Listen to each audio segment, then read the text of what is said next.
Private Life is a story about a marriage in a kind of a dual midlife crisis. They are trying to have a family, and it's not happening for them.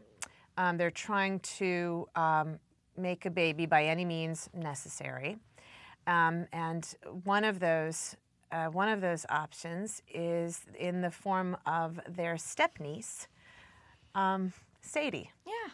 Like, it actually doesn't really even, it's just not even really about the baby. It's about these two, it's about this couple that, you know, in this midlife crisis, they look at each other, they're kind of delayed adults.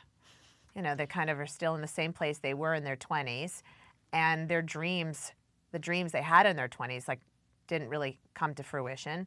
And they kind of are looking at each other like, what's next? What do you do with those dreams? Whether it's career, family, all these things, all of a sudden you wake up and you realize you're not in the place that you thought you were going to be.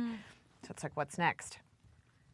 Again, going back to that dream idea, is like, how do you tell somebody to stop that dream? Like, there is no one there to tell you to stop. Like, there's so many things available to us now medically to keep this dream going, so people will keep dangling the baby carrot in front of you forever. And you know, and you look at magazines, and so-and-so's had twins at 60, and so-and-so's had, you know what I mean? And you think it's so easy. And, like, you know, there's companies that'll say, we'll freeze your eggs for you. And you say, oh, great, I'll wait until, you know, I'm this age to be able to. And you keep thinking that it's going to be easier than it is. And I think once you're in the tunnel of it, clearly it's not as easy as one thinks assisted reproduction is. Yeah. And there's no way out. Like, how do you keep thinking, if I just try this one more thing, maybe there's a baby on the other side. And how do you tell someone no? And the cost, like, that's the thing that also blew my mind, is it is so expensive.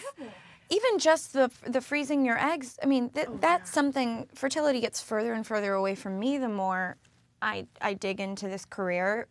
And I mean, but the thought of the cost of even freezing your eggs, to have that foresight as a young, struggling artist.